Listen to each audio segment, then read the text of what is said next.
Might I invite us all to take our seats at this time?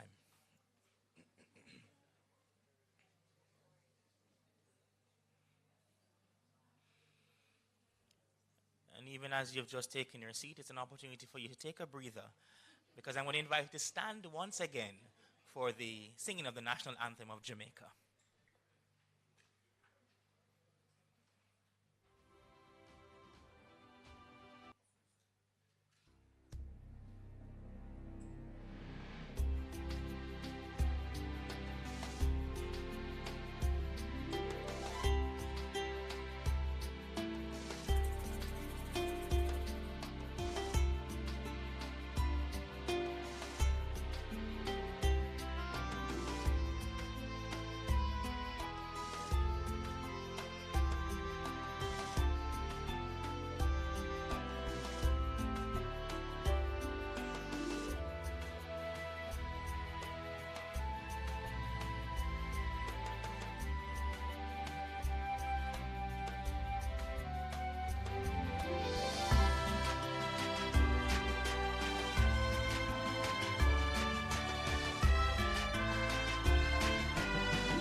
Please be seated.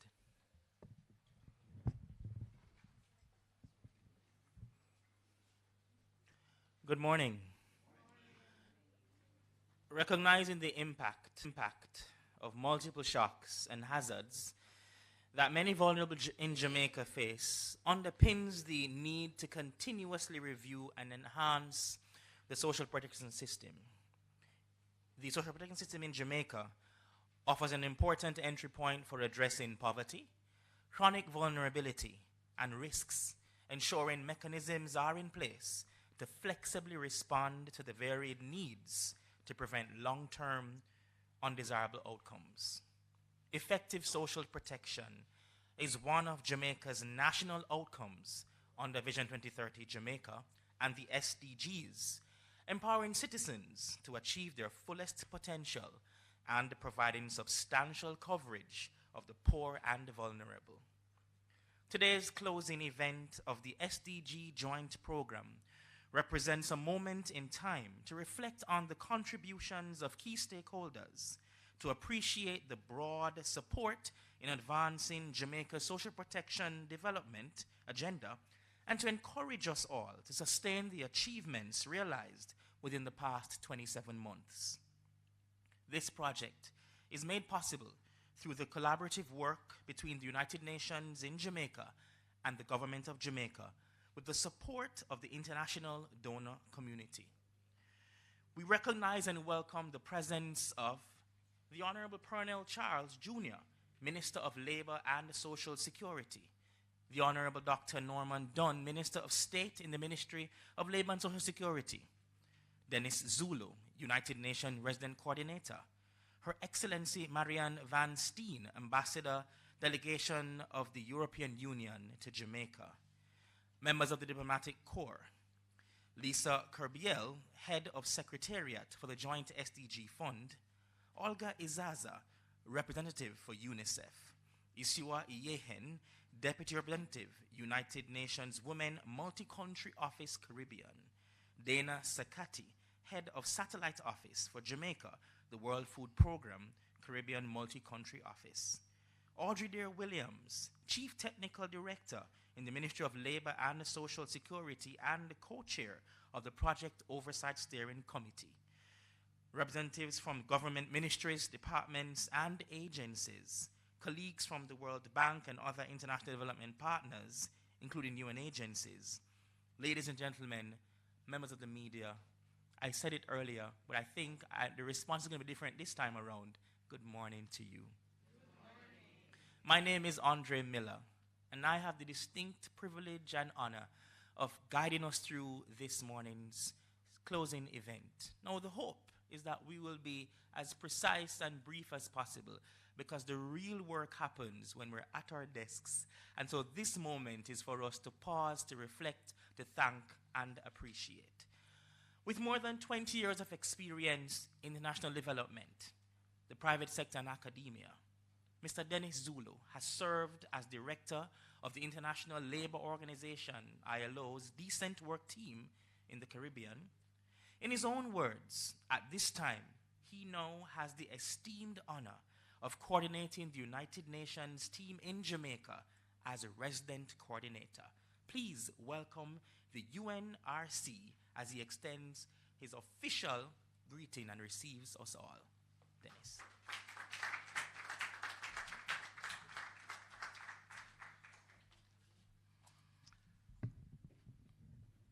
I'm obviously not as tall as Andre is, but good morning. Now, Honourable Minister, please, I know I've got this whole list of salutations, so I'd wish to seek your indulgence to acknowledge the protocol as established by my colleague, but respectfully acknowledge yourself and the Minister and also our colleagues from the EU, Ambassador Van Steen, and colleagues from the UN. It's indeed a pleasure to be here this morning to witness what has been termed to be a closure, but I don't think it's a closure because I think the work begins today. And this, what we're going to do today, really exemplifies or should actually see whether we actually have done much in terms of establishing sustainability of the initiatives that we've done. And it's a pleasure to welcome you this morning on behalf of the United Nations country team in Jamaica. And today we're here to mark the conclusion of a very successful project, joint program if I may say, which made significant contributions towards modernizing Jamaica's social protection system. Its success is one which all of you have played a role, and that's why you're here. And so I therefore invite you all to please give yourselves a round of applause. Let's start by giving this here. This joint program was a collaborative effort between the Ministry of Labour and Social Security, the United Nations, acting through UNICEF, UN Women, and the World Food Programme. And indeed, let's acknowledge the important role that made this happen. It is really the generosity of our development partners, the European Union, Canada, and indeed Germany. Our meeting today is not to celebrate that a program has ended, but to recognize its instrumental impact in advancing Jamaica's social protection landscape, making it more resilient, more inclusive, and more responsive to the needs of the most vulnerable Jamaicans. Over the past 27 months, this program has exemplified the power of partnerships and the collective action in pursuit of the Sustainable Development Goals. Over the past 27 months, we have injected an investment of approximately $1,100,000 United States dollars, which has allowed us to advance the commitments of the United Nations Cooperation Framework with Jamaica and allowed us to again contribute to Jamaicans' Vision 2030 to become the place of choice, raise families, and do business for all Jamaicans. This joint program has been able to do this through achievements across 4 key outputs.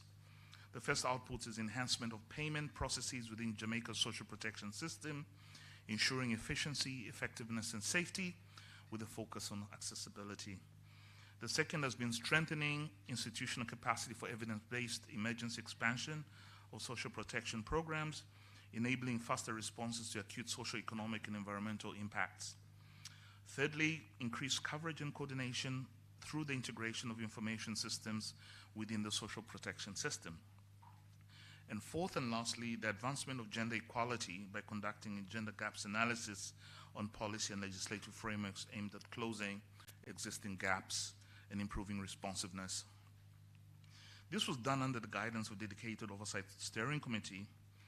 And Minister Charles, please permit me to recognize the co-chair, Audrey Dear-Williams, Chief Technical Director, the Ministry of Labour and Social Security, for our commitment and active engagement. Thank you. The tangible progress we have witnessed in disaster risk management and social protection was possible due to a number of capacity building initiatives, efforts in digitization, modernizing operating procedures, the implementation of gender-sensitive and responsive processes, among other strategies, all with the goal of reducing risk exposure for the most vulnerable segments of the society. Additionally, this program has been instrumental in catalyzing additional support including the Government of Canada, to strengthen systems and networks that enable and empower the support with disabilities. This underscores our commitment to leaving no one behind and ensuring that all members of society have access to essential services, especially during a crisis. Looking ahead as we transition from the operational phase to the joint program, I'm pleased with the strategies that will allow for its sustainability, as I started off by saying. I'm confident that Jamaica's public servants are committed and prepared to put into practice the growth in their capacity. And Minister, being the head of the Ministry of Labour, will look forward to further engagement and seeing how we can support in this regard. On the part of the UN, we have also committed to convening a Jamaica Social Protection Coordination Group within our International Development Partners Caucus, convened by the UN in Jamaica. This group will continue to support the government of Jamaica in strengthening its social protection system, providing technical assistance and enhancing coordination among key stakeholders. In closing, I'd like to express our sincere gratitude to all our development partners, the EU, as I said earlier on, and the German government, and of course the implementing partners, the government of Jamaica, and most importantly, the beneficiary of the program. Your unwavering commitment and dedication have been a driving force behind our collective success. As we embark on the next phase of our journey, let's affirm our commitment to continue to build resilient systems capable of withstanding impending shocks, inclusive systems that work for all, and responsive systems that can address the unique needs of even the most vulnerable. We've made this giant step, and together, if we persist, we can take 10 steps more. Thank you so much, and welcome again.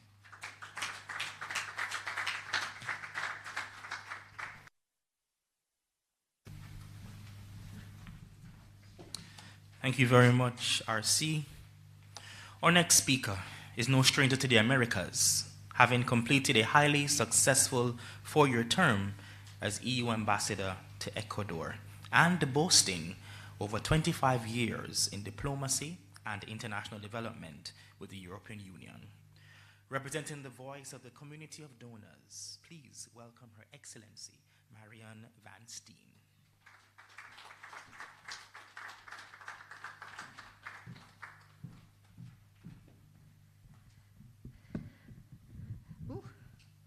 Good morning, lovely to be here. Thank you very much for inviting me to be part of this event. Protocol has been established, but let me please acknowledge the Honorable Pearnel Charles, Minister of the Ministry of Labour and Social Security, and of course also the Minister of State, Norman Dunn, all the UN colleagues here, each and every one of you. A pleasure to see you all interested in this topic. I have to say I see more women than men. Not going to comment that. But did you know that the provision of social protection for vulnerable populations, did you know that that is actually a human right? It is, I mean, I was told, I didn't check it myself. It is Article 22 of the 1948 Universal Declaration of Human Rights. And I'm actually going to read it to you because I thought it was quite interesting. So it says, it's always long sentences because they've been negotiated.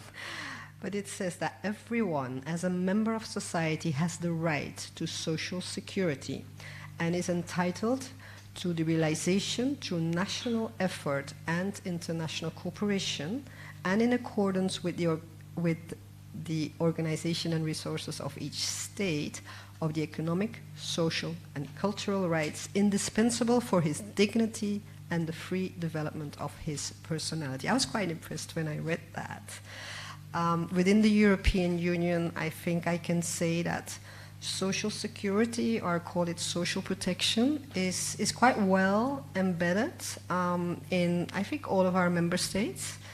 And outside the European Union, we are trying to contribute where we can for countries to comply with this Article 22.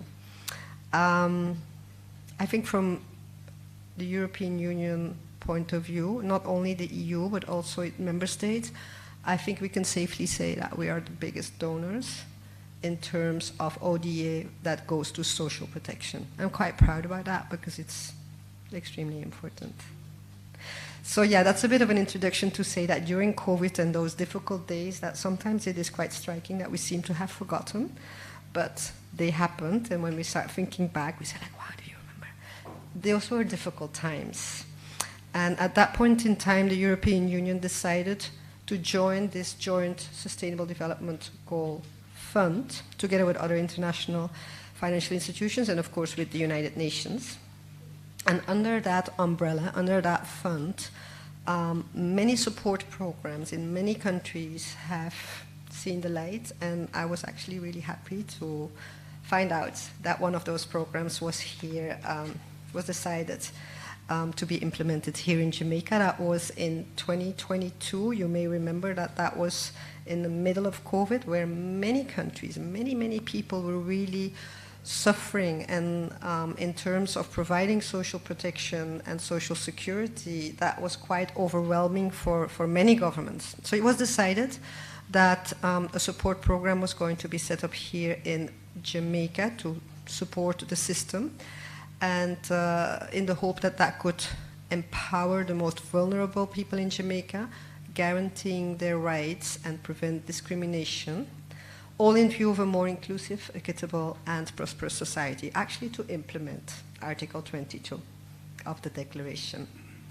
So that's good news, and the better news was that we could rely on the excellent expertise and work of the United Nations agencies, because without the expertise on the ground, we can sign a check and put money in a fund, but nothing's going to happen.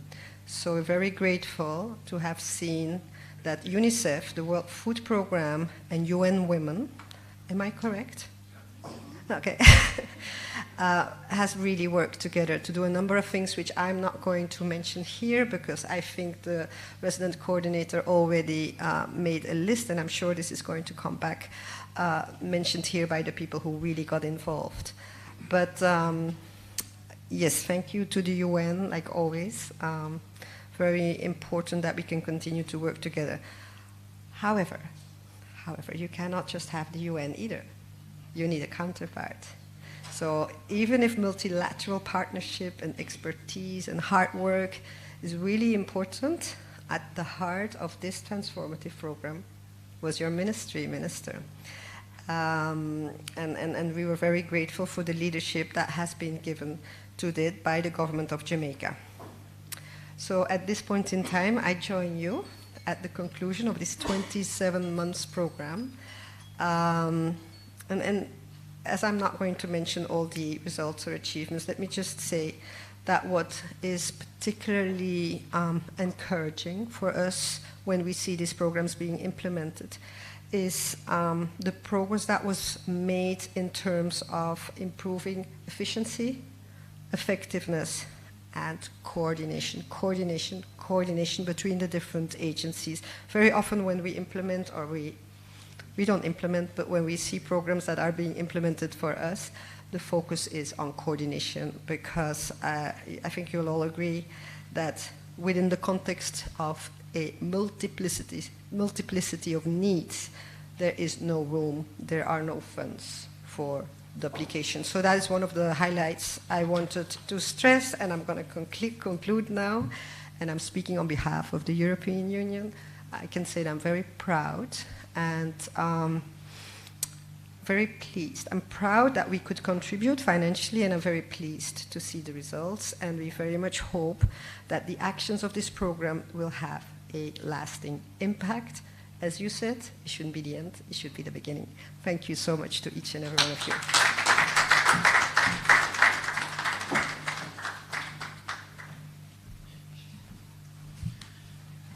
Thank you very much, Ambassador, for your gracious words.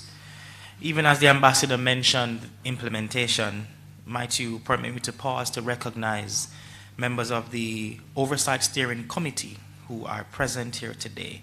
Can I ask you to stand and be recognized as we applaud all of their efforts in steering this project over the last 27 months. We may not have all. Thank you so much. Of course, whilst I'm standing here, I should also say I'm a part of that committee. So I'm standing in that stead also. I invite you to turn your attention to the screen behind me while we show a video presentation of the work that underpins this tremendous effort.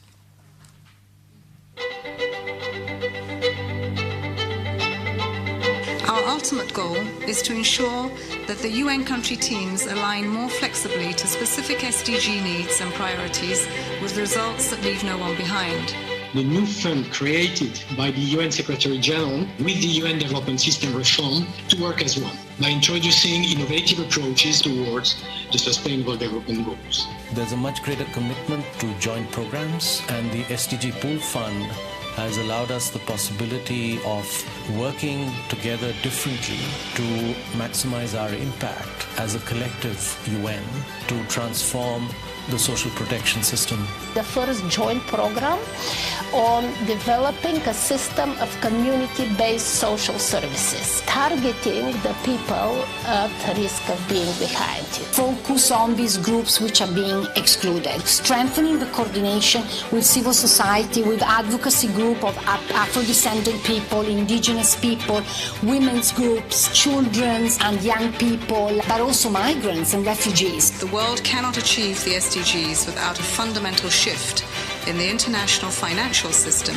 that enables us to address urgent global threats and restore trust in international cooperation. Helping the donor to contribute to a joint pot, and will allocate resources based on impact we want to have on the people's lives. It's a mechanism for countries to strengthen their development financing policies, which can enhance countries' ability to build back better.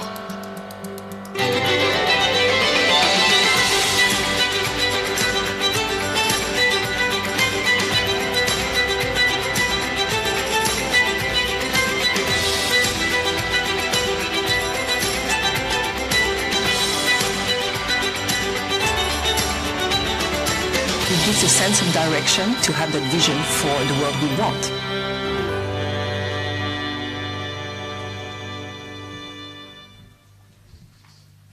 Feel free to clap. Wearing multiple hats at any one time, with a natural inclination to find the most infectious laugh to make any tense meeting calm, is an effortless skill possessed by this next speaker. And she'll laugh after me, no. Serving as co-chair of the Joint Program Oversight Steering Committee, Audrey Dare Williams substantively serves as Jamaica's Chief Technical Director for the Social Security Portfolio within the Ministry of Labor and Social Security. She's also a grandparent who does not trade time with her grandchildren for anything. Please make her welcome as she provides an overview of this project.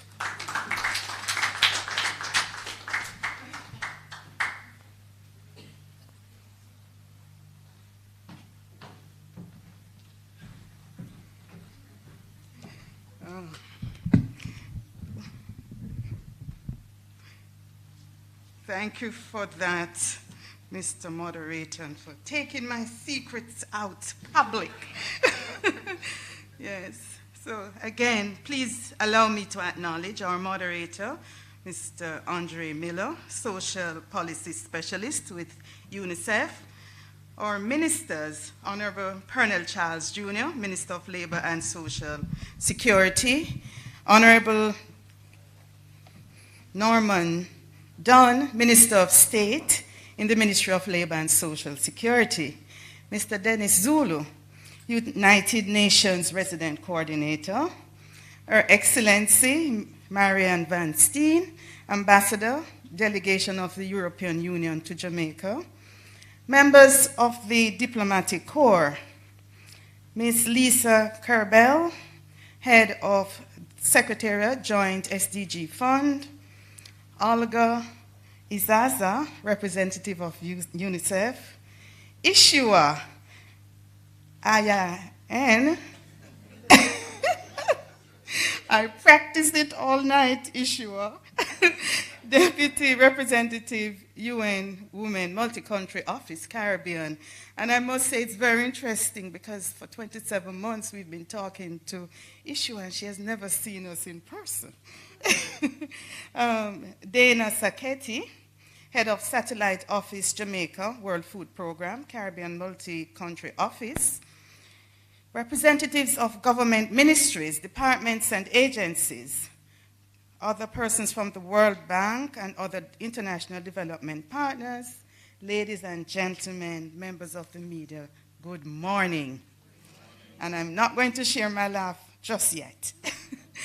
The Sustainable Development Goal Joint Program was launched in January 2022 with the objective of enhancing Jamaica's social protection system, enabling it to be more shock responsive and gender responsive.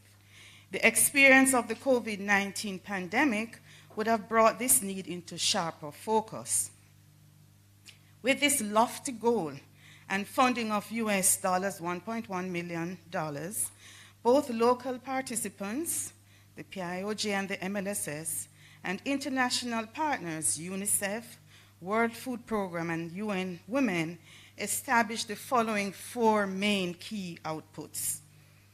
The enhancement of payment processes within Jamaica's social protection system, making them more efficient, effective, inclusive, and safe. The strengthening of institutional capacity for evidence-based emergency expansion of social security programs. Specifically, the aim was to be able to quickly identify and more effectively deliver services to persons facing socioeconomic and environmental impacts as a result of natural or man-made disasters. Thirdly, supporting the increased population coverage and improved coordination by improving integration of information systems used within various MDAs offering social protection programs, and to strengthen the service delivery to both men and women by conducting a gender gap analysis on policy and the legislative framework towards closing existing gaps and improving responsiveness. While I will allow the subject leads to speak to the specific achievements in their area, I will report that some major achievements of the project are 150 government officials and service providers benefited from capacity building sessions. We were able, through the project, to respond to the national development priorities in disaster management, and we further advanced the efforts to automate some of our targeting mechanisms and tools by increasing the levels of digitization. As I said before, the achievements will be shared in greater details by the participating UN agency later in this program. Under the joint project, additional financing was also secured to support some parallel work. This includes work to support the digitization and building out of a management information system for the JCPD, Jamaica Council for Persons with Disabilities, and the development of a concept note to support the GOJ in undertaking future research to identify persons who may need additional support owing to their specific vulnerabilities, level of poverty, climate risk, or other socioeconomic characteristics. It has certainly been my honor to be the co-chair of the project committee, which had the responsibility to oversee this very important body of work. And I'm sure we can all agree that it will greatly enhance social protection delivery in our country. We owe a debt of gratitude to the United Nations and all 13 members of the committee. I don't think everyone is present today, but we recognize them nonetheless. Let me use this opportunity to publicly thank my co-chair, Mr. Andre Miller from UNICEF, very able, members of the PIOJ, Mrs. Colette Robinson, Ms. Dolores Wade, and Ms. Lorna Sampson. Other colleagues from the Ministry of Labor and Social Security, my colleague, CTD, Diane Jennings, Ms. Suzette Morris, Mrs. Marks Willis, and Mrs. Maraj, and of course, Dr. Christine Hendricks. We acknowledge as well our other partners from the UN agencies, Dana, who surprised me with some patois this morning, Issuer from UN Women. Together, we can be proud of what we have achieved. Ladies and gentlemen, thank you for your attention.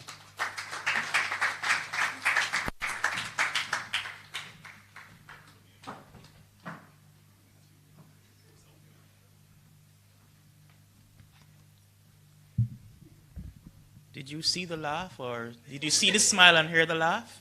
So indeed. Dana, I'm looking forward to that line of patois a little later. UNICEF, the World Food Programme, and UN Women, like many other UN agencies, are powerhouses in the development arena, contributing to sustainable change and fostering long-term partnerships. Over the past 27 months, these three agencies have provided technical and financial support to the government of Jamaica, as guided by the technical teams within the Ministry of Labor and Social Security and the Planning Institute of Jamaica. Today, each agency will provide us with brief highlights on the key results, showing how together they are helping to modernize the social protection system in Jamaica, making it shock and gender responsive.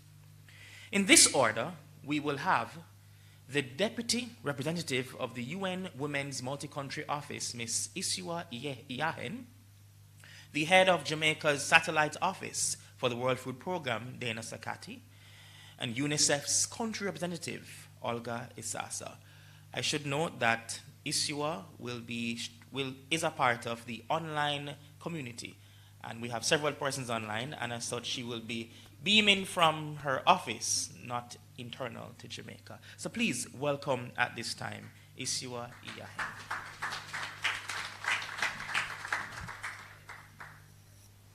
Thank you very much, Andre.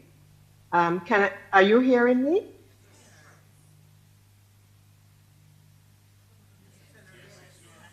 Yes? Okay, thank you very much.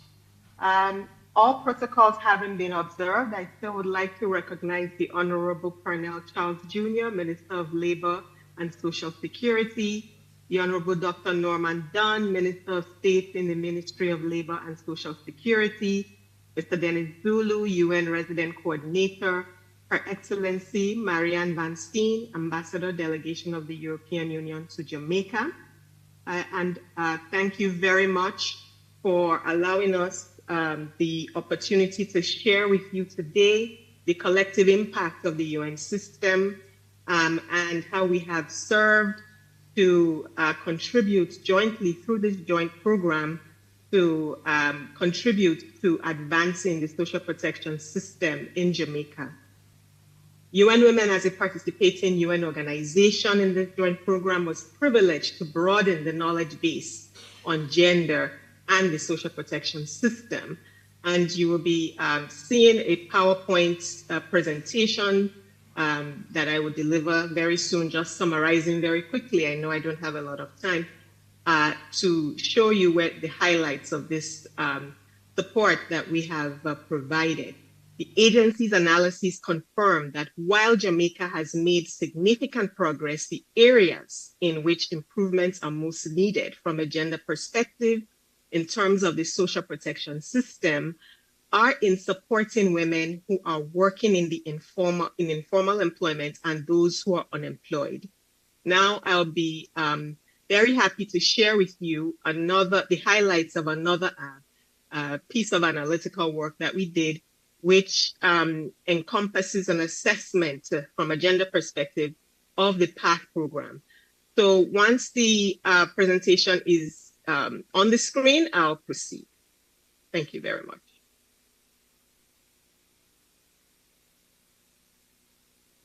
Okay, so as I shared, these are just highlights. This does not encompass everything that UN Women did in terms of contribution to the program, but we found that we want to capitalize on this captive audience to share with you the highlights. Next slide, please. So the GABA, or Gender Aware Beneficiary Assessment, aimed to assess responsiveness of the program to the different needs of women and men and other vulnerable groups. Next slide, please. And you're aware of the PATH program. I won't share all of this with you, but basically it is a program aimed at ensuring that the needs of the most vulnerable, particularly those who are experiencing particular challenges, are able to receive conditional cash transfers. It was established in 2021. And I would just highlight point 4 on the screen. Children below the age of 6 years and children of school age 6 to 17 years, pregnant and lactating women, the elderly and persons with disabilities comprise the majority of the beneficiaries. And so I must use this opportunity to congratulate the government of Jamaica with really, developing this program that has served to really contribute to reducing poverty in Jamaica. Children account for more than 65% of total beneficiaries. And the majority, overwhelming majority of caregivers are women. Therefore, we cannot separate child vulnerability from gender. And we also cannot, we have to take an intersectional approach, and we know that there are intersectionalities with disability, with location, and so on. Next slide, please.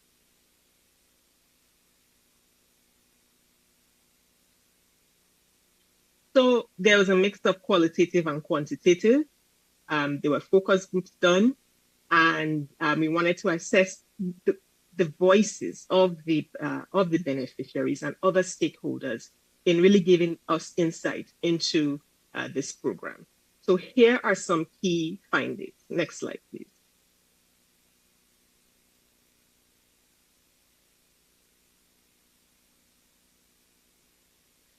So most of the beneficiaries interviewed agreed that the program has been important, absolutely important, in terms of providing income security to their households.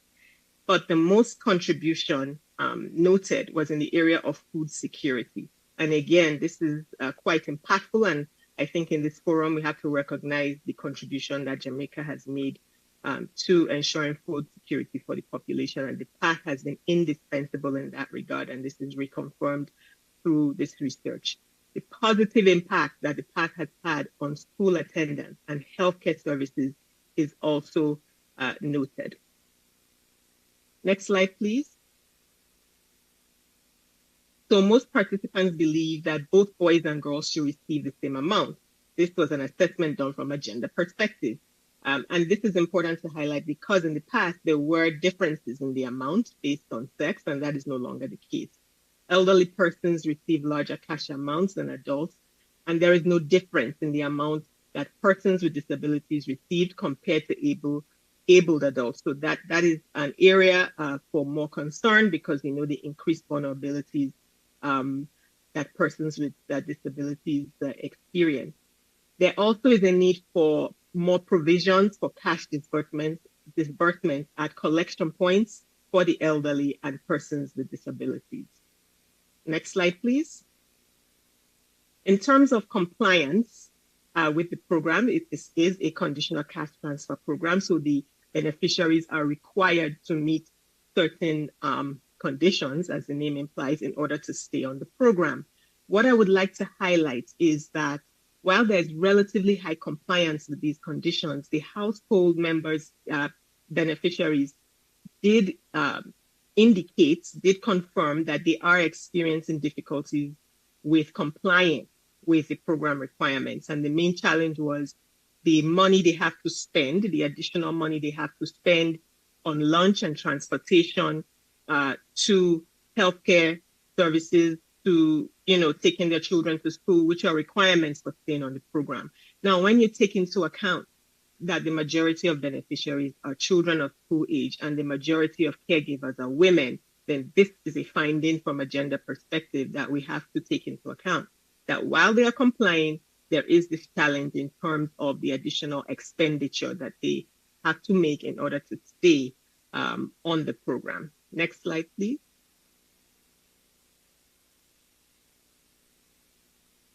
So participants also believe that you have to be indigent or extremely poor to be on the path, which is not necessarily the case. So this is a finding for the managers of the program to consider. And also the beneficiaries express challenges with accessing the benefits, including standing in long lines, and also challenges with being suspended without being perhaps more room. There needs to be more room for visiting the household prior to suspension to really find out why that individual or that family did not comply with the conditions.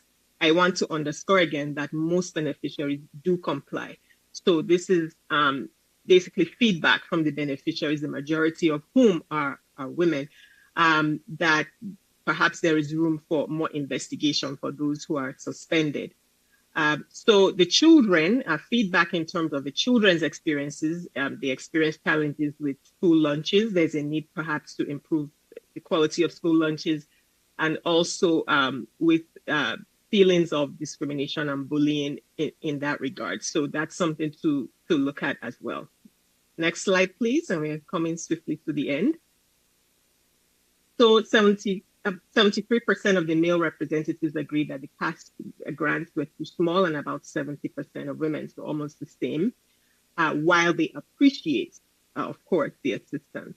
And an equal share of male and female representatives agreed that the frequency of the benefits, there was room for more frequency in terms of providing the benefits, and that in terms of the female representatives agreed, the majority, about 56%, that there is need to improve the, that they agreed, that the path has helped to improve their household quality of life. They will not be able to survive without this program, basically, compared to 71% of male family representatives. So the men at a level of 71% expressed their appreciation in terms of improvement of their household quality. And while it is a majority, but a much lower percentage in terms of women who have these increased care responsibilities. So that's also something to consider. What is important as well is to note the impact of this program from an income security perspective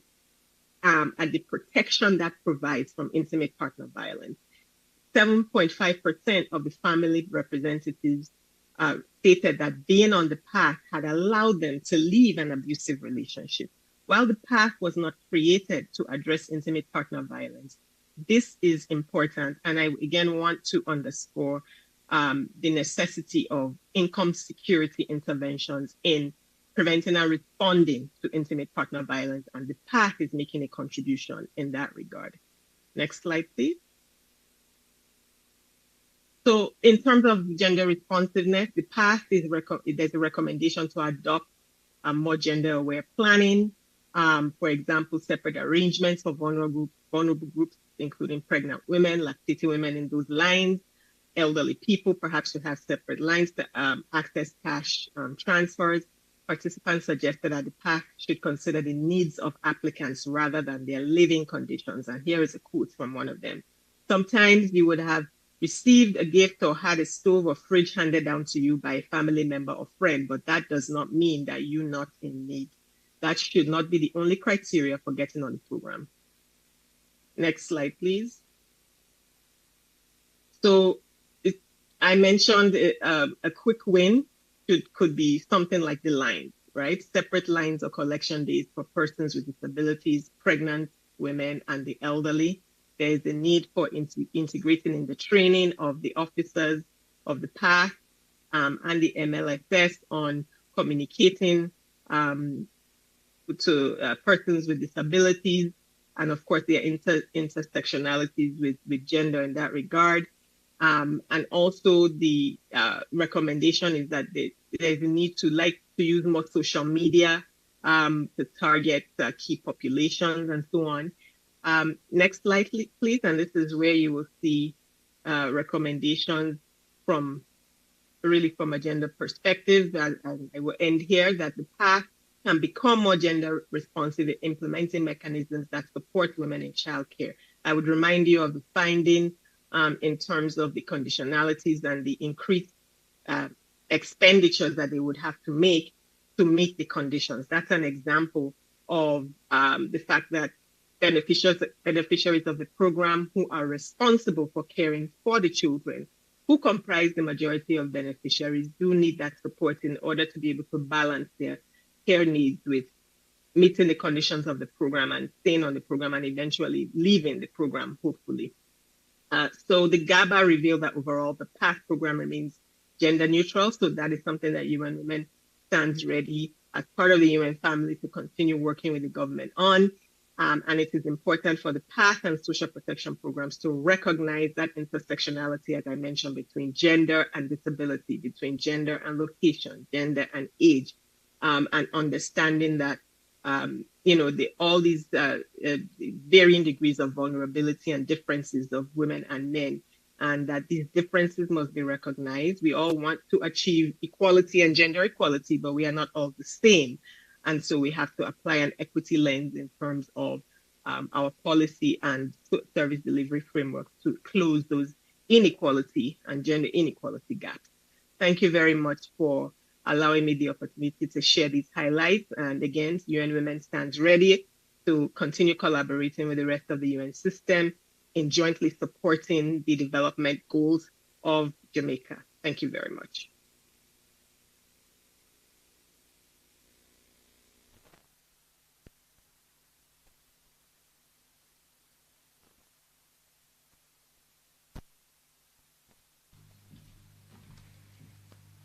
I will not be delivering my remarks in patois this morning, but maybe on a future occasion.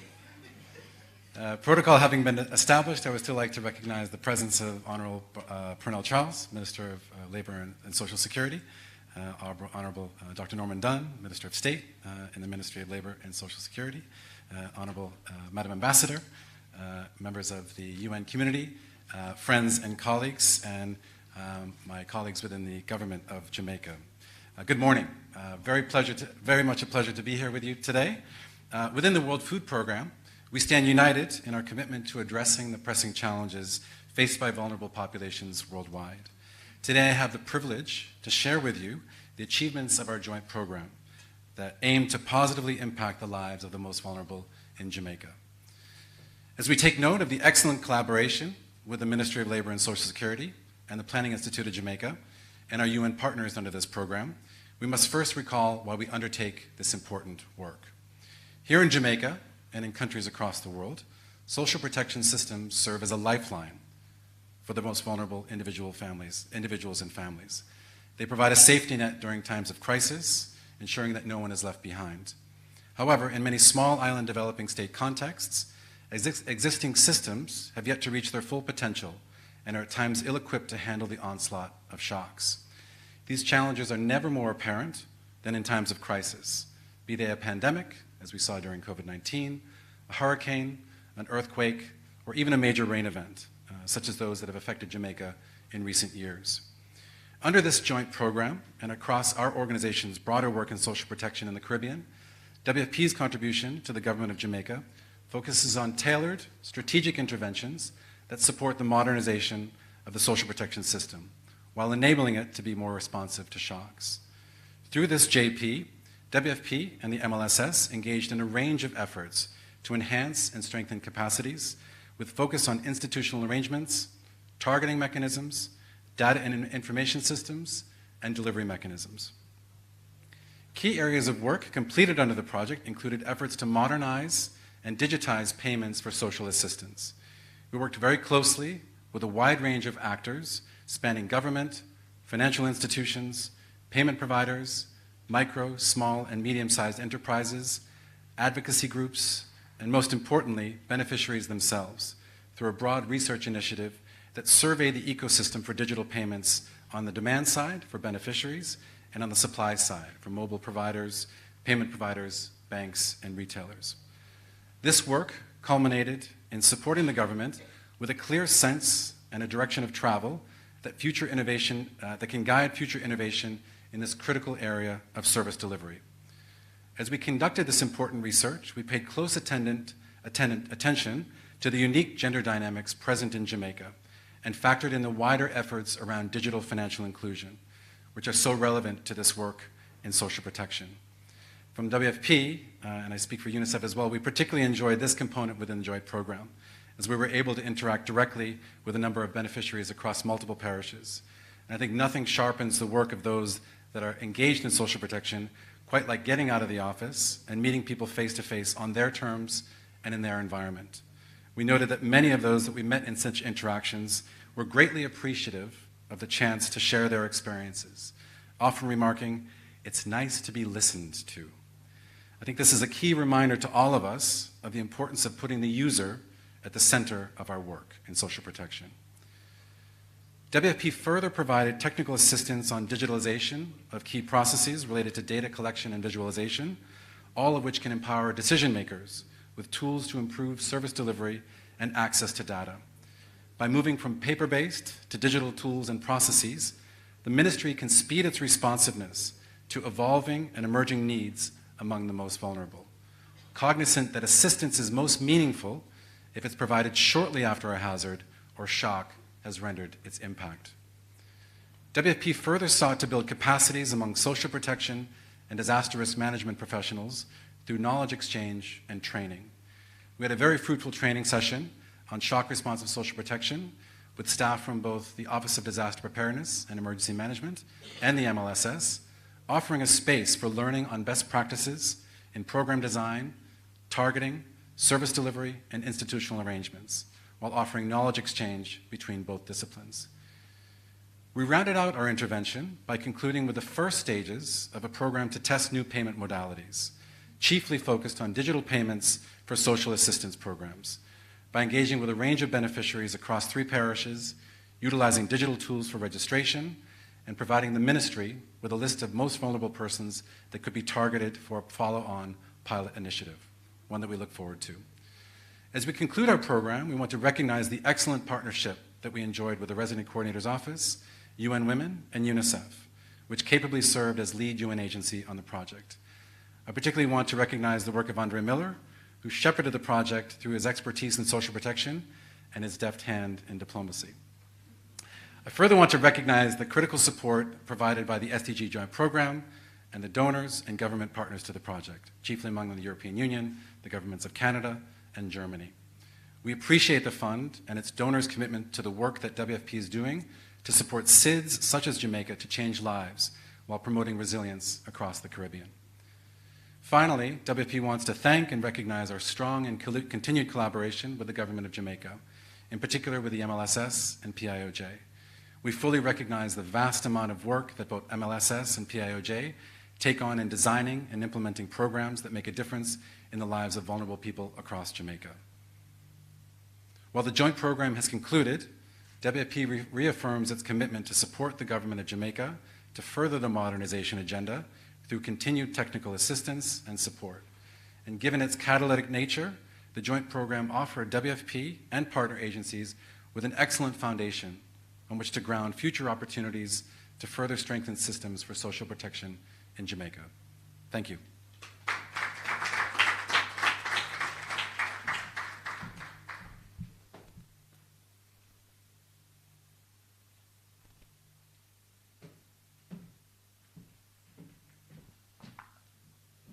Good morning. The protocol has been established, so but let me acknowledge the presence of the Honorable Pearnel Charles Jr., Minister of Labor and Social Security, the Honorable Dr. Norman Dunn, Minister of State in the Ministry of Labor and Social Security, Her Excellency Marianne Van Steen, Ambassador, Delegation of the European Union to Jamaica, Dennis Zulu, our United Nations Resident Coordinator, all the colleagues from the other UN agencies, the members of the Oversight Steering Committee, other members for the ministries, departments, and agencies, the international development partners, ladies and gentlemen, my marvelous team from UNICEF. Good morning again. Let me start by celebrating the Joint Sustainable Development Goal Fund. This is an innovative instrument to incentivize the transformative policy shift and stimulate the strategic investment required to meet the SDGs. The collaboration among partners like the European Union, the government of Jamaica, and the United Nations have made it possible to reach these milestones today. Jamaica has made an important step toward ensuring that more people and families are cautioned against the potentially harsh consequence of social and economic shocks, especially during emergencies, and we trust that this process will eventually assist in breaking the cycle of intergenerational poverty. UNICEF is pleased to be part of these significant efforts, providing technical and financial support to modernize Jamaica's social protection system. The collaborative effort among the Ministry of Labor and Social Security, the Planning Institute of Jamaica, WFP, UN Women, and UNICEF have allowed all of us to advance the mandate to leave no one behind. Talking with children and people with disabilities through the project, we confirm the relevance of working in 4 different spheres well informed by data and evidence. The first one, the capacity and ability to provide well-needed funds to people affected by emergency. In other words, the importance of reviewing the criteria to establish and update the level of financial assistance people receive to overcome shocks. Second, the way the government delivers benefits, considering the barriers the same system creates and the possibilities technology offers to overcome them. Third, the importance of having inclusive and timely mechanisms to accelerate the speed at which people with disabilities get help in emergencies. And finally, the importance of having broader coverage and better quality of government communication with communities affected by disasters. UNICEF is particularly encouraged by the progress made in these different areas with the Jamaican Council for Persons with Disabilities and the Ministry of Labor and Social Security. The program has helped to improve the service quality for families with children and people with disabilities through an enhanced management information system that supports registration and certification.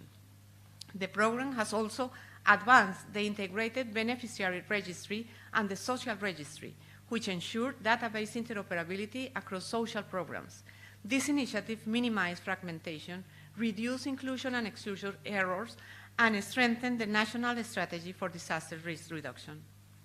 Despite the progress, our collaborative work with the Ministry and the PIOJ keep in focus that Jamaica spent significantly less on social protection programs compared to the overall Latin American and Caribbean average. This means that there is a room for improvement in Jamaican expenditure on services related to social care, social insurance, and social protection. Of equal concerns remain the children who are living in extreme poverty and who are not benefiting from any form of social protection coverage in Jamaica. According to the last Jamaica survey of living conditions in 2019, these represent 52.5% of children who are not benefiting from any form of social protection services. The urgency of now requires us to continue to collaborate and act. We want all children and their families to have access to quality services and resources they need. We want to protect the right of all and the right of every child, especially those living in poverty. The joint program to modernize the social protection system demonstrated a shared resolve to progressively achieve the Sustainable Development Goals and Jamaica's Vision 2030 Development Plan. As we concentrate our efforts on sustaining this work, the support to the government will continue. Let me reiterate UNICEF appreciation to the World Food Programme, UN Women, the government of Jamaica, and the donor community for this timely investment in the most vulnerable children of Jamaica. Thank you so much.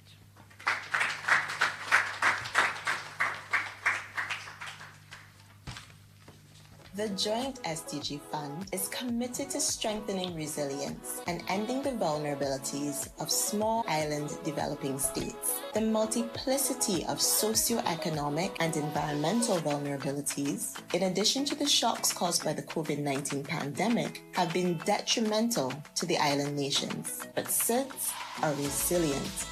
They are building forward better by developing innovative financing solutions to strengthen the protection of vulnerable groups and creating greener and bluer economies. Sustainable growth will require economic diversification and greater participation from a young, skillful workforce. And to lessen the effects of disasters, access to modern, innovative technologies led by digitization are critical.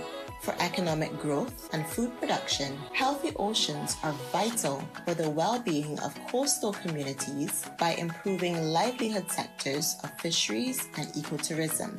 To secure these smart investments, mobilizing partnerships with the private sector, civil society, and governments are fundamental to empowering small island developing states to succeed in reaching the Sustainable Development Goals. The joint.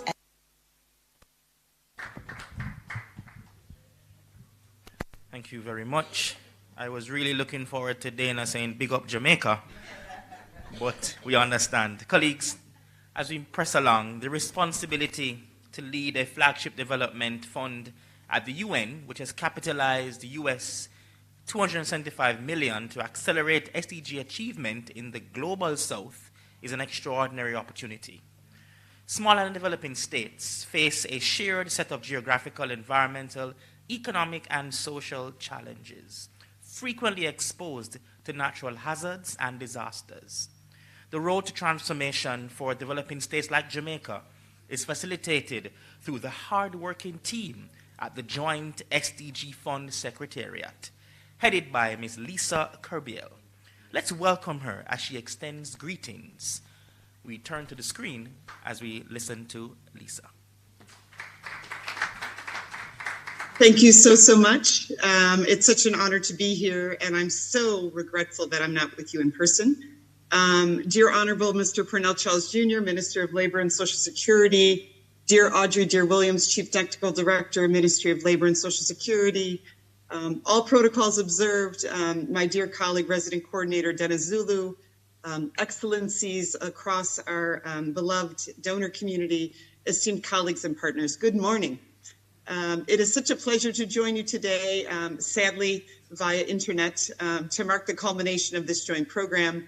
I've been thrilled to be listening to the significant milestones that you've achieved together in strengthening institutional capacity and promoting equitable access to social protection, especially to women in Jamaica.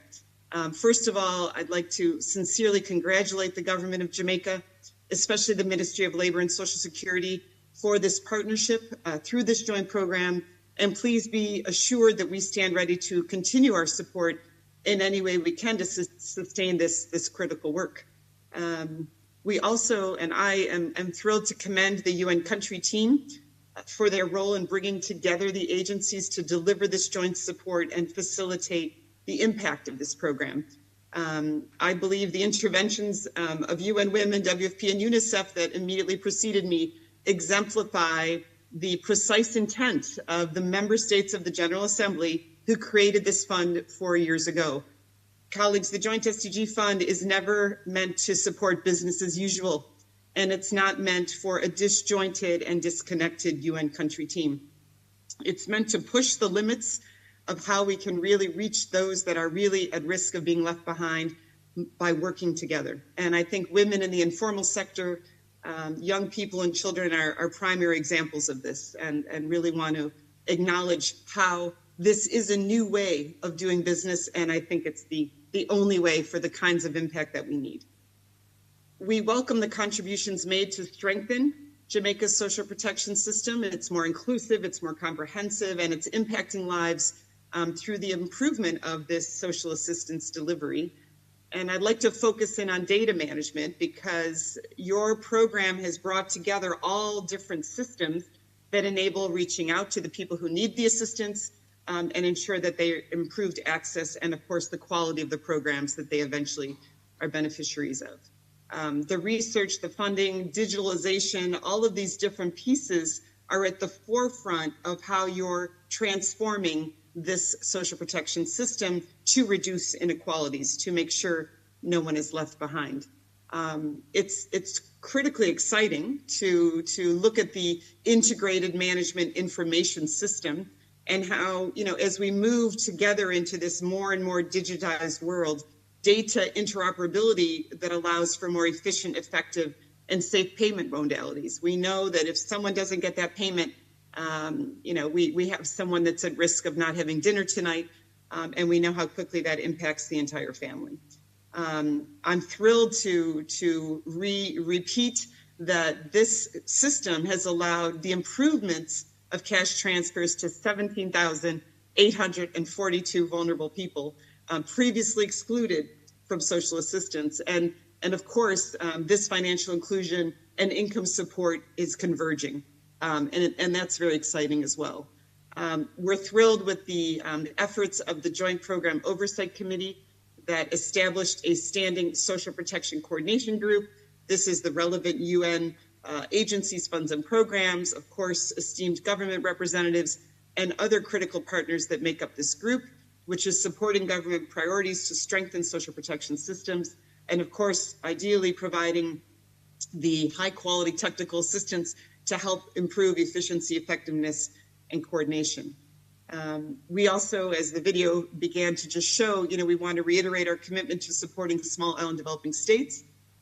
Our fund, luckily, and we hope we can increase, is already at $5 million, specifically in Jamaica alone, but certainly wider funding across the countries that are also supported by the multi-country office that Dennis leads in Jamaica, all within the last 3 years. And our goal, of course, is to build on this success, past joint programs, and really now help Jamaica go into its next joint program with the Joint SDG Fund support for digital transformation. And I would like to acknowledge the European Union, who is the lead donor on our digital transformation window. And we're really thrilled that this grant of $3 million over 3 years can really have a focus not only on digitalization, but on transforming education in Jamaica. It's really to enhance the efficiency and inclusivity. It's targeting almost 500,000 students in Jamaica, and by ensuring equal access to quality education, the program is aiming to empower, of course, all Jamaicans to reach their highest and fullest potential. It will focus on improving learning outcomes, on data management, and decision-making processes within the education sector.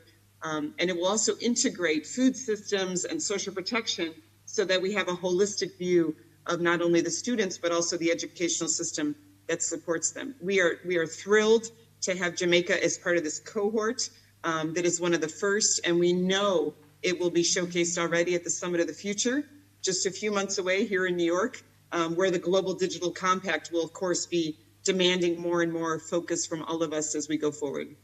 So again, I'd like to warmly thank all of you for this generous invitation, to congratulate all of you on your continued advancement of the Sustainable Development Goals in Jamaica, and I really look forward to continuing to work with you. Thank you so much. Thank you very much, Lisa. Of course, having heard all of what you have heard, it's appropriate for us now to hear from someone who has a passion for the community and service in the community and young people. This individual currently serves as Jamaica's 22nd Minister of Labor and Social Security. He understands the matter quite well, and I suspect in his own home he would have heard of the discourse over the years. Please help me welcome at this time the Honorable Pearnel Charles Jr., Minister of Labor and Social Security.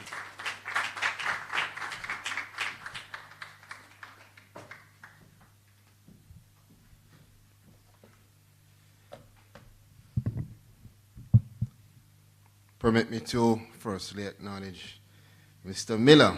I think he's doing a good job. All right.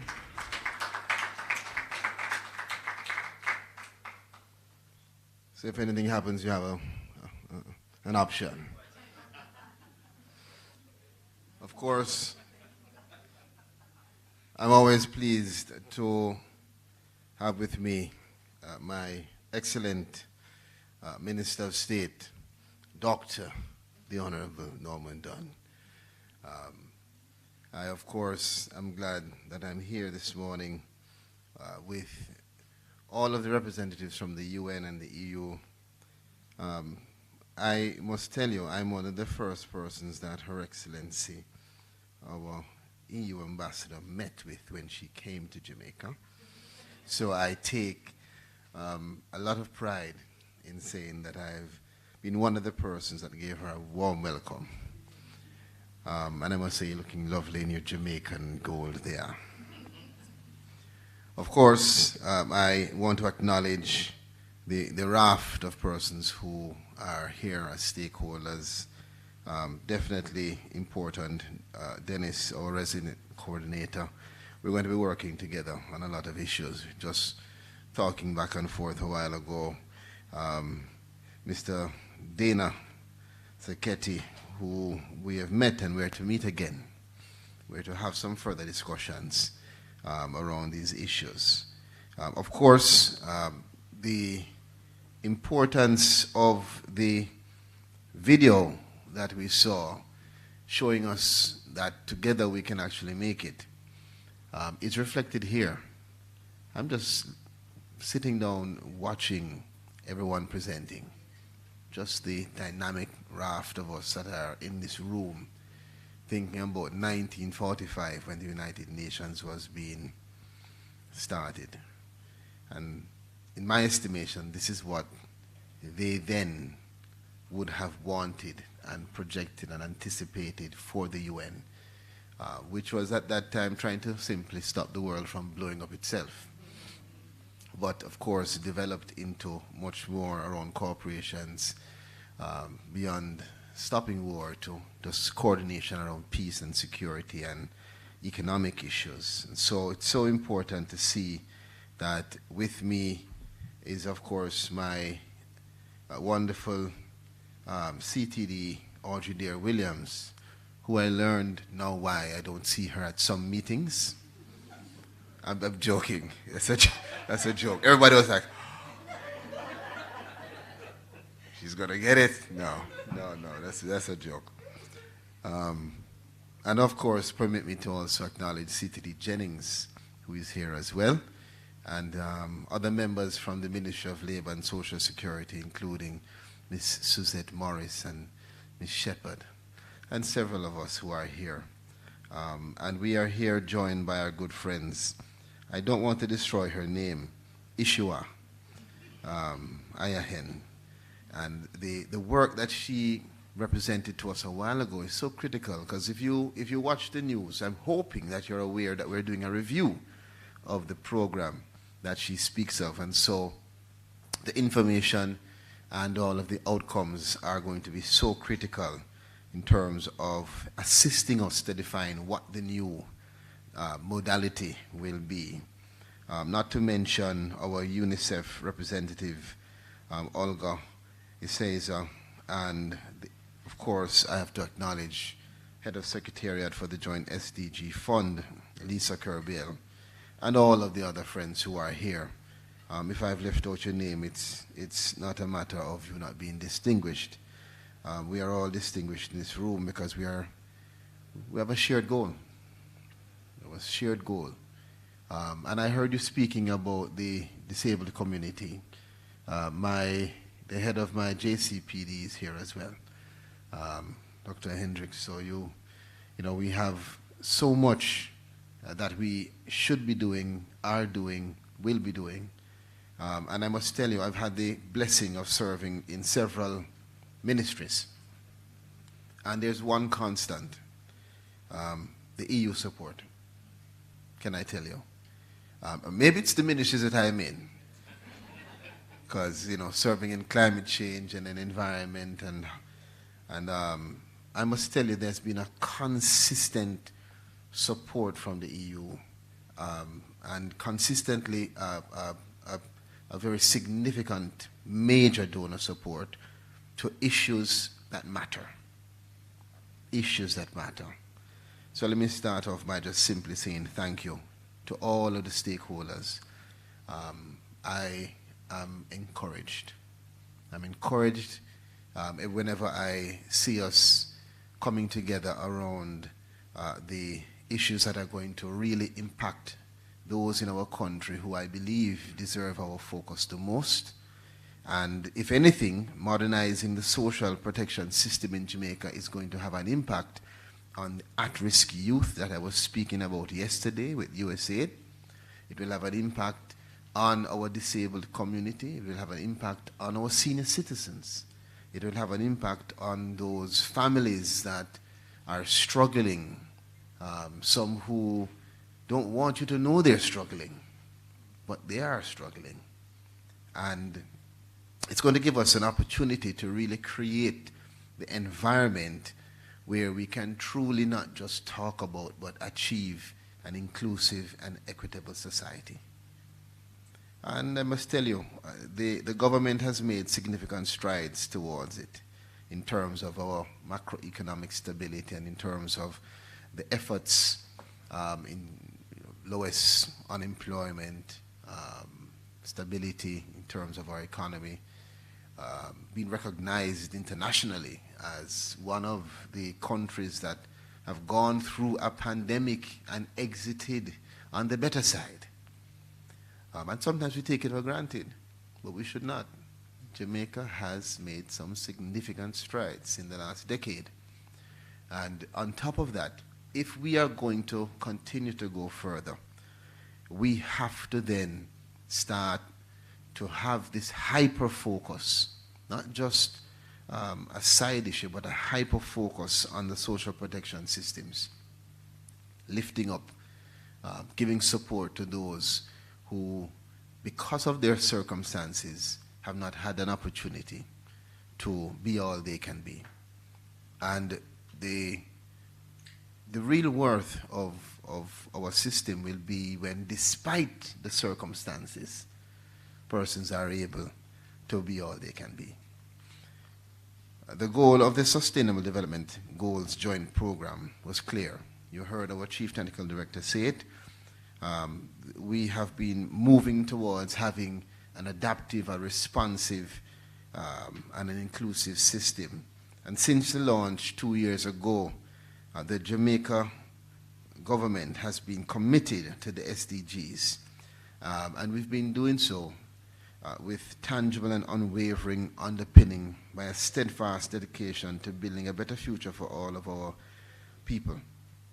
This joint program was therefore geared towards building on the existing investment in a national social protection system and programs, particularly those under the purview of my ministry, the Ministry of Labor and Social Security.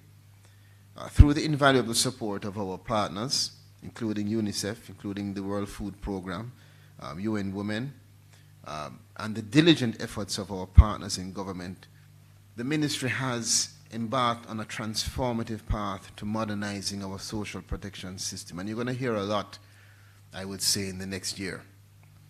The Ministry of Labor and Social Security has been, I think in the last 6 months, we have been identifying and moving at a pace that I don't think I've seen before. I'm not going to say it's because of the ministers who are there, but I can tell you that Suzette Morris and others have been working hard. When it comes down to the programs, the path transformation, the transformation of our work permit system, the new social protection project that's coming in, and on and on. You can see where the diligent efforts of the team at the Ministry of Parish Offices and our partners is truly already making significant strides. And now, when you think about what we're doing here and you look on the $1.1 million support that this program has provided, you can see the tangible outcomes across the key areas. And let me remind you, enhancing payment processes within Jamaica's social protection systems, making them more efficient, effective, safe, and accessible. And when you hear that, you may just hear it, but let me tell you how important that is. You may have somebody who lives out in Woy Woy, and for those of you who are not Jamaican, that means what? Far. Or as Jamaicans would say, fur. I'm not even saying it properly. Eh? I don't come from that country. There's a lot of different patois in Jamaica, you know. You recognize it. And by the way, my good friend, you say patois way too nice. Secondly, strengthening institutional capacity for fast identification of people facing acute socio-economic and environmental impacts. Thirdly, providing support for increased coverage and coordination by integrating the information systems used within social protection system. And fourthly, strengthening service delivery to both men and women through identification of existing gender gaps. Critical. So by prioritizing the enhancement of the payment processes within our social protection system, the SDG program facilitated the streamlining of operations to ensure, again, the efficiency and the effectiveness and accessibility for all beneficiaries, even those, as I said, in remote locations. By strengthening the institutional capacity and introducing tailored protocols to expand delivery of emergency social protection services, we have equipped our systems to respond swiftly to acute issues, socio-economic and environmental challenges especially. And I must tell you, we have also taken into account our capacity, our ability to deliver to our critical target groups along gender lines, something which is very important. A comprehensive gender gaps analysis has been conducted to identify and address existing disparities within policy and the legislative frameworks, which is going to help us. It's moving us more closely toward our goal of closing these gaps and enhancing responsiveness. And that must be ultimately what we want to do. None of us want to spend the time, the effort, the investment, and then simply end up ticking off the box. We want to make sure that whatever we're doing is having a massive and a sustainable positive impact. Correct? Yes. Under the diligent oversight of a 13-member technical oversight committee, co-chaired by the Ministry of Labor and Social Security, the joint program has achieved significant milestones over the past 27 months. Through capacity building initiatives and the digitalization of targeting mechanisms, we have empowered approximately 150 government offices and service providers to deliver more modern and to deliver more responsive services, thereby reducing the risk exposure for the most vulnerable members of our society. These outputs have been instrumental in advancing access to essential services and fostering speedy recovery from shocks for the 5 priority target groups identified as most vulnerable: women and female-headed households, families living at or below the poverty line, children, youth, and families that include persons with disabilities.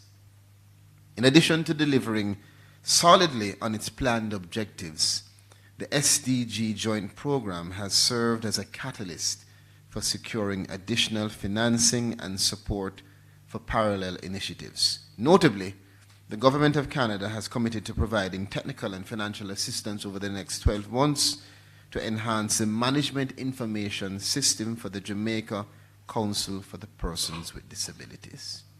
And I know at least one person who is very happy.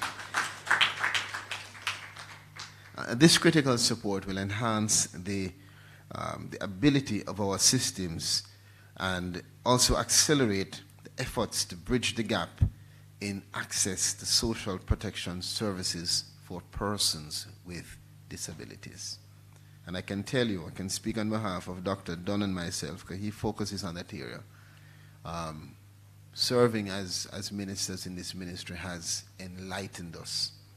It has opened our eyes to the understanding that it is we who have been creating the barriers for persons with disabilities.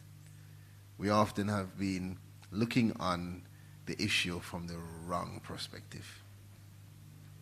We need to create a ramp. No, you need to take down the infrastructure that doesn't allow them access. It's a different thinking, which we all need to adopt. Looking to the future, I want to state categorically that though the operational period of the joint program has formally come to an end, our commitment to continued collaboration and progress remains steadfast. We eagerly anticipate the establishment of a successor coordination mechanism to continue our work towards strengthening Jamaica's social protection system. This framework will strengthen the ongoing partnerships and coordination among key stakeholders, driving sustainable development and resilience for the benefit of all Jamaicans.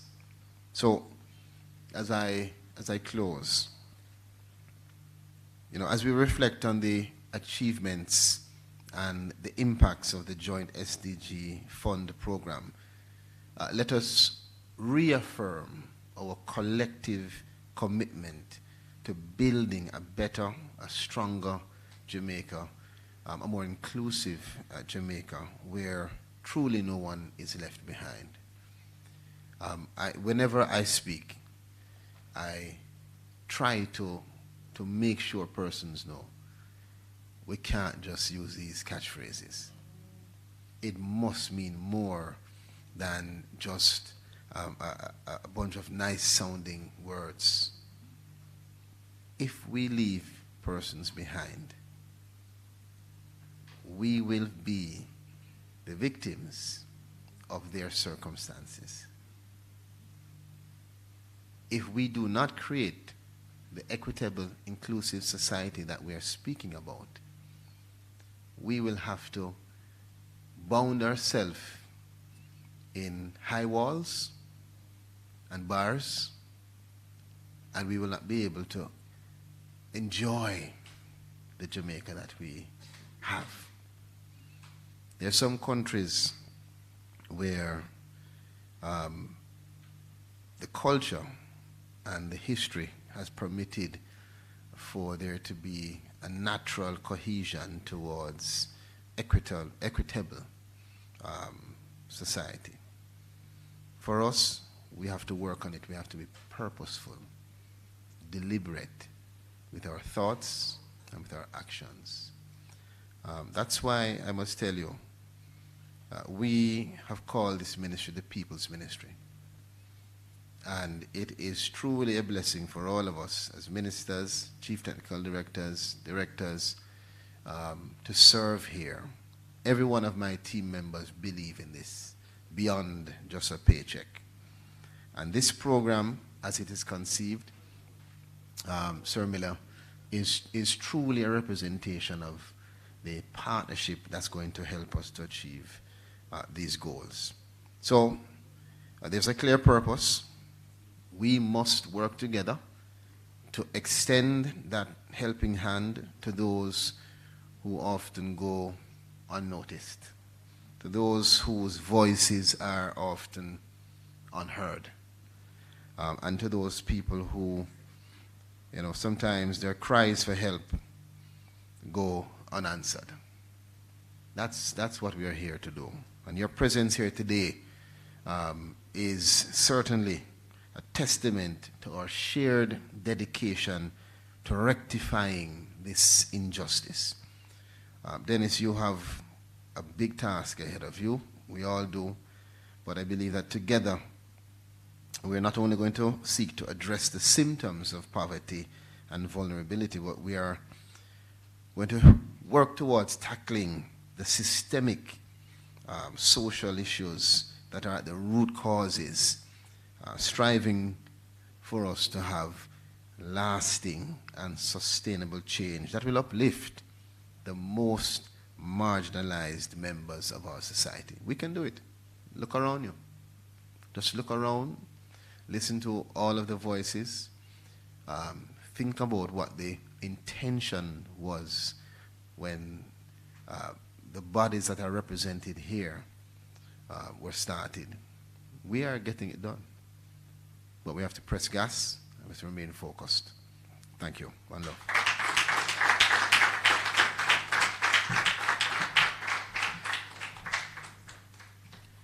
Thank you so much, Minister. Friends, know that we have completed this leg of the journey. Where do we go from here? We're going to go next door to refresh ourselves. But as we close today's proceedings, we extend appreciation to all who participated, viewed online, helped in the background, and provided logistical support in registering this project in the annals of Jamaica's development path. I want to especially thank the social workers who are here with us today. Please just stand and be acknowledged. We have some social workers who are on the ground with us in the project. Please stand and be acknowledged. You are the legs of this project. And they're from the Ministry of Labour and Social Security. So thank you. Thank you very much.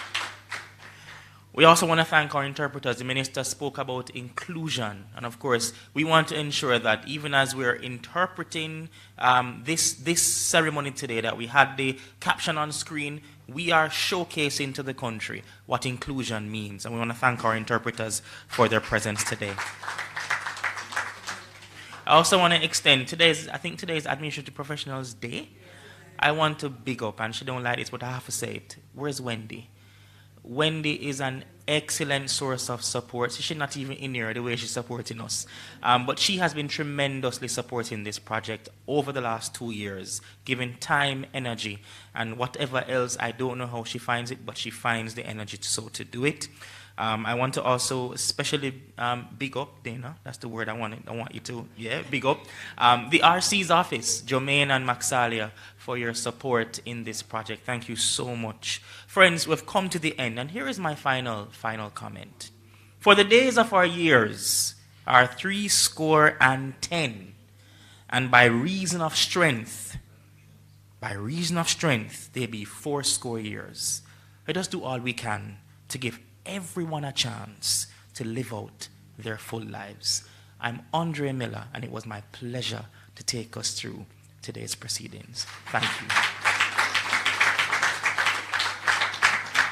I know it's just about lunchtime. Might I invite you all to join us in the annex to my right, your left, for us to prepare ourselves to continue this work and to network together. Thank you. Good morning. In 2019, we began the most comprehensive reform in the history of the United Nations. We are transforming ourselves to transform the world. The reform is already showing results. We are becoming an agile organization, focused on people and not on process. We are bringing the UN family to act with one voice, to better respond to the multiple needs of the countries we serve. We are better equipped to support countries on humanity's boldest ambition, the Sustainable Development Goals. In Latin America and the Caribbean, the UN is hard at work to fulfill the promise of leaving no one behind for 670 million people with a diverse heritage, rich traditions, and thriving culture. One of the most biodiverse regions in the world, resilient communities, vibrant cities, scientific development, entrepreneurship, and innovation. Also, a region confronting unprecedented challenges, the impacts of the pandemic, international economic shocks, and the devastating effects of the climate crisis. The UN is present in 42 states and territories in the region, with country teams led by 23 resident coordinators. Resident coordinators provide strategic direction to agencies, funds, and programs, supported by the Regional Development Coordination Office. We work to achieve sustainable development, which requires simultaneous action in social, economic, and environmental development. We also provide targeted support to the 3 conditions that make sustainable development possible: strong democratic institutions, respect for human rights, and gender equality. In social development, we work to eradicate poverty and hunger, support education and health systems, and strong social protections for all. We also provide humanitarian assistance to the thousands of migrants and refugees moving across the region, and long-term support to the host communities. In environmental development, we are working with communities on innovative solutions to address the triple planetary crisis of pollution, climate change, and the loss of biodiversity. In economic development, we support sustainable economic and productive systems that bring prosperity and leave no one behind.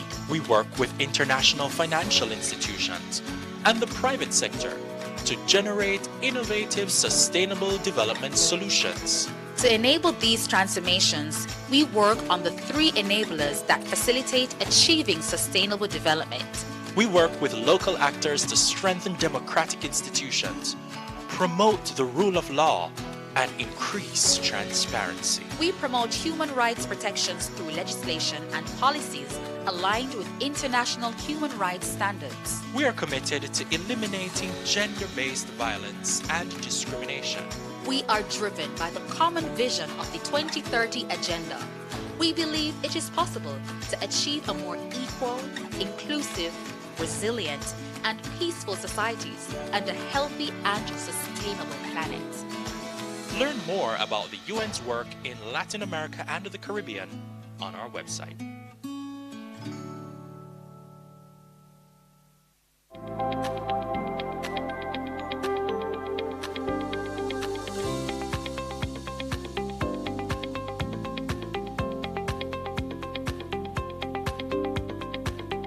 This program is being convened under the guise of the UN Sustainable Development Goal Joint Program on modernization of the shock response of social protection in Jamaica. It is evidence of the collaborative efforts of our partners, United Nations, World Food Programme, UNICEF, UN Women, to develop the UN SDG Joint Program. Social protection can play an important role in helping people to get back on their feet and to stabilize countries and populations under stress. Social protection systems are supposed to be safety nets for people.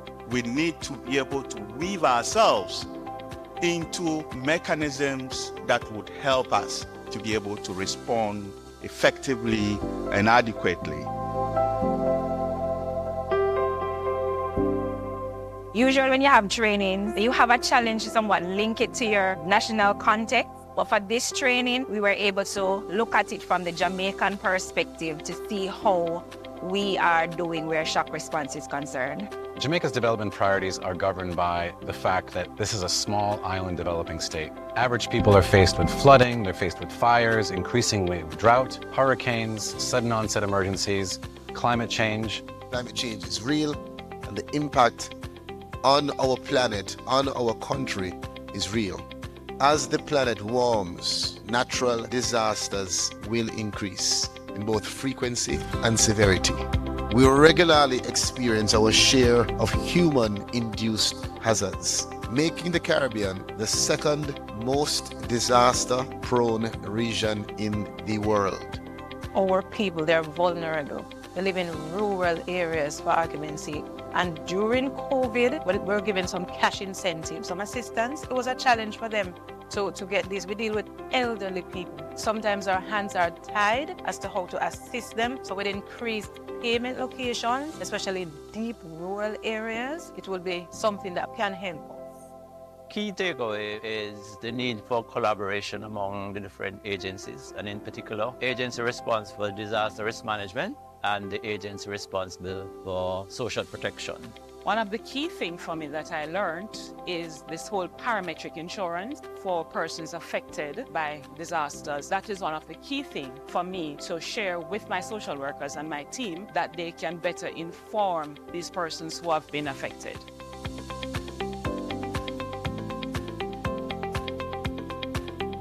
We know when COVID struck in 2020, it was a health emergency that we all needed to break the bonds and the resistance that we had between sectors. We all united as one force.